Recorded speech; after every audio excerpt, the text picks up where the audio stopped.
The late 1970s marked a turning point in entertainment history. Until then, video games were seen as simple experiments in laboratories, universities, or research centers. But in 1978, everything changed. Video games were no longer a niche curiosity. They exploded into a global phenomenon. And at the center of it all was the rise of the arcade era. It all began with a game called Space Invaders, created by Tomohiro Nishikado in Japan. The concept was simple. Players controlled a small cannon at the bottom of the screen, firing upward at waves of aliens slowly descending toward Earth. What seemed basic at first was groundbreaking. The steady increase in the tempo of the background sound created a sense of urgency and tension, something players had never felt before. The result? A cultural explosion. In Japan, the game caused a shortage of 100 yen coins as players lined up endlessly at arcades. Space Invaders set the stage for the video game industry to be taken seriously.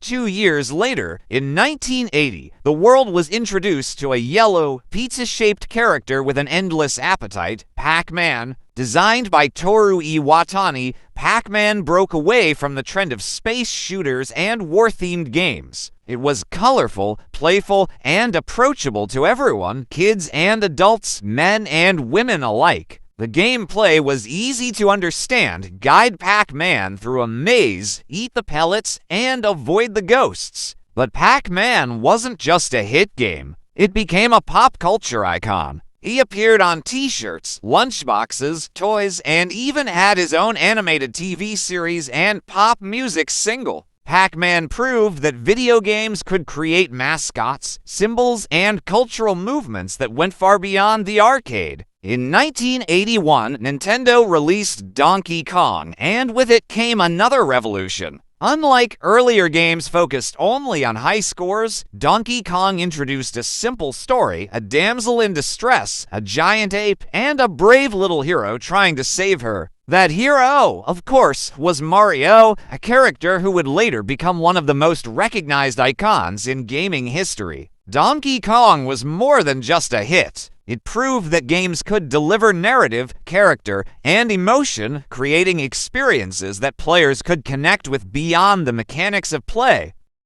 By this time, the early 1980s were in full swing, and the world entered what's often called the golden age of arcade games. Arcades popped up everywhere: shopping malls, pizza parlors, movie theaters, and bowling alleys. Bright screens and the sound of electronic beeps filled the air. Kids lined up with pockets full of quarters. Teenagers turned arcades into social hangouts. Even adults joined in the craze. Games like Asteroids, Galaga, Defender, and Frogger expanded the scene, each introducing new mechanics and challenges. Video games were no longer just toys. They were now a mainstream form of popular culture, on par with movies, music, and sports. While arcades dominated public spaces, video games also found their way into living rooms. The Atari 2600 brought the arcade experience home, letting families play together on their television sets.